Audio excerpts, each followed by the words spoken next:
अस्सलाम वालेकुम, मैं हूं मेहर नफ्सियात आरिफ नियाज़ी और आप मेरा यूट्यूब और फेसबुक चैनल देख रहे हैं। मैं उम्मीद करता हूं कि जिन लम्हात में मेरी आवाज़ आपकी समातों से टकरा रही होगी वो आपकी ज़िंदगी के बेहतरीन लम्हात होंगे। आज मुझे एक मैसेज वसूल हुआ जिसमें किसी दुशेज़ा ने पूछा है कि सर, रिजेक्शन को किस तरह से जो है वो डील किया जाए। तो इसी मैसेज की निस्बत से मैं आज जिस टॉपिक पे आपसे बात करूँगा, वो रिजेक्शन को लेके होगा और मैं आपको ऐसी 4 से 5 चीज़ें बताऊँगा, जो आपको रिजेक्शन के बाद नहीं करनी होती ताकि आप बेहतर तरीके से जो है वो लाइफ़ में मूव ऑन कर सकें या लाइफ़ को जो है वो कोप कर सकें। तो सबसे पहली चीज़ जो लोग रिजेक्शन की बात करते हैं वो क्या होती है कि जब हमें कोई रिजेक्ट करता है तो हम उसके साथ फाइट करते हैं, उसकी इंसल्ट करते हैं, उसके साथ झगड़ा शुरू कर देते हैं। तो पहली चीज़ जो अपनी डायरी में या आप मुझे सुन रहे हैं तो अपने मोबाइल फ़ोन में या किसी भी जगह पे नोट डाउन अगर आप करना चाहते हैं, तो पहली चीज़ एक नोट डाउन कर दें कि कभी भी जो आपको रिजेक्ट करता है उसकी इंसल्ट ना करें। यानी कि आप किसी को प्रपोज़ करते हैं कि मैं आपसे शादी करना चाहता हूँ, मैं आपसे दोस्ती करना चाहता हूँ, मैं आपसे रिलेशनशिप में रहना चाहता हूँ और वो अगर रिजेक्ट करता है और आप उसको बदले में लड़ाई शुरू कर देते हो कि यार अपनी शक्ल देखी है या ये वो फलां-फलां, तो वो क्या होता है कि वो आपका एक बैड इमेज आता है। यानी कि आपने एक जगह पे अप्लाई किया, अगर मैं आपको आसान लफ्ज़ों में एक चीज़ समझाने की कोशिश करूँ कि आपका शौक है मिलिट्री को जॉइन करने का, आर्मी, एयरफोर्स, नेवी को जॉइन करने का। अब अगर आप आईएसएसबी के लिए जाते हैं और आईएसएसबी में आप नॉट रिकमेंड हो जाती हैं, तो आपके पास बाकी 2 ऑप्शन मौजूद होती हैं अगेन ट्राई करने के। लेकिन जब आपको पता चलता है कि आप नॉट रिकमेंडेड हैं, तो आप वहाँ जाके आईएसएसबी में किसी ड्यूटी डायरेक्टर से या जो भी वहाँ पे आपको साइकोलॉजिस्ट असेस कर रहा होता है, उसके साथ झगड़ा कर देंगे, लड़ जाएँगे, यहाँ तक कि आप पे एफआईआर हो जाए, तो फिर आपका उस फ़ील्ड में जाने के दरवाज़े बंद हो जाते हैं। तो इसी तरह से जब कोई आपको रिजेक्ट करे तो एक काम जो आपने नहीं करना वो ये है कि उनके साथ इंसल्ट नहीं करनी, यानी कि उस दरवाजे को हमेशा के लिए बंद नहीं करना है। दूसरी जो चीज़ बवक्त रिजेक्शन आपने जो करनी है वो ये है कि आप अपनी रिजेक्शन को एक्सेप्ट करें। याद रखिए कि आज के दौर में जिस मुआशरे में हम रहते हैं, वहाँ हर शख्स एक बेहतरीन इंसान की तलाश में है। और ये बात बड़ी वाज़े, अटल और हकीकत है कि जब आपको कोई रिजेक्ट करता है तो वो इसलिए रिजेक्ट करता है कि उसके पास आपसे बेहतरीन का ऑप्शन होता है। तो या वो शख्स, चाहे वो देखने में, चाहे वो शोहरत में, चाहे वो पैसे में, किसी भी चीज़ में वो आपसे बेहतर होगा या उसके पास आपसे बेहतर ऑप्शन मौजूद होगा। तो रिजेक्शन की सूरत में दूसरी जो चीज़ आपने करनी है वो ये करनी है कि डू एक्सेप्ट द रिजेक्शन, यानी कि रिजेक्शन को एक्सेप्ट करें। आप इस चीज़ को माने कि यार अगर उस बंदे ने मुझे रिजेक्ट किया है तो मेरे अंदर ये कमी थी, और फिर उस कमी को पूरा करने के लिए अपने साथ एक अहद करें कि मेरे अंदर ये कमी थी, मैं इस कमी को पूरा करूंगा ताकि मैं नेक्स्ट टाइम उस शख्स को प्रपोज करता हूँ या मैं किसी और को प्रपोज करता हूँ तो मुझे रिजेक्शन ना मिले। तो दूसरा जो पॉइंट है वो ये है कि do accept the rejection. Third, तीसरी जो चीज़ बवक्त रिजेक्शन आपने करनी है कि don't try to change their mind. यानी कि ऐसा बिल्कुल भी ना करें कि यार मैं उससे दोबारा बात करूंगा, मैं उसको समझाऊंगा कि देखो हम जिंदगी में ऐसे रह सकते हैं, वो कर सकते हैं। याद रखिए कि हर शख्स ने अपनी ज़िंदगी के कुछ असूल तय किए होते हैं, कुछ क्राइटेरिया तय किए होते हैं। हर शख्स ने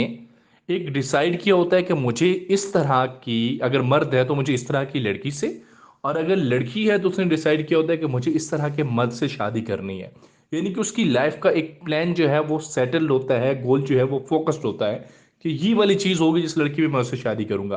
तो कभी भी एक गलती जो अमूमन लोग करते हैं कि उनके साथ बहस करते हैं, उनका माइंड सेट चेंज करने की कोशिश करते हैं कि देखो हम ये करेंगे वो करेंगे। तो कभी भी उनके साथ बहस ना करें, कभी भी उनका माइंड चेंज करने की कोशिश ना करें, क्योंकि अगर आप ऐसा करेंगे तो वो आपसे इरिटेट होंगे तो झगड़ा होगा, आपसे दूर जाएंगे, और वो अगर कहीं ना कहीं पे कोई ऐसा चांस होगा भी सही तो वो आप ख़त्म कर देंगे। उसके बाद जो अगली चीज़ है, जो आपने एक चीज़ करनी है, जिसका मैं आपको सजेस्ट करूँगा कि आप अगर किसी को प्रपोज़ करते हैं और वो आपको रिजेक्ट करता है, तो उसके साथ कतई ताल्लुक ही नहीं करनी। ऐसा नहीं कि आप उसके साथ दोस्त हैं तो दोस्ती ख़त्म कर दें, कोलीग हैं तो बात करना छोड़ दें, रिश्तेदार हैं तो उनके घर आना-जाना छोड़ दें। ऐसा बिल्कुल ना करें, क्योंकि ऐसा करने से क्या होगा, मैं अगेन कह रहा हूँ कि ऐसा करने से ये होगा कि आप उस रास्ते को हमेशा के लिए बंद कर देंगे। तो कभी भी कहीं से आपको रिजेक्शन मिलती है या आप कहीं रिश्ता भेजते हैं या किसी को प्रपोज़ करते हो और वहाँ से ना हो जाती है, तो वहाँ पे दरवाज़े खुले रखने हैं, क्योंकि खुले दरवाज़ों में कहीं न कहीं से कोई आने का जो है, कहीं न कहीं से आने की जो है वो उम्मीद रहती है। अगर दरवाज़े बंद हो जाएँ तो फिर वो उम्मीद ख़त्म हो जाती है। और एक आखिरी चीज़ जो आपने बिल्कुल नहीं करनी है, बिल्कुल नहीं करनी है उस वक़्त जब आपको कोई रिजेक्ट करता है या बवक़्त रिजेक्शन, आपने ओवरथिंकिंग नहीं करनी।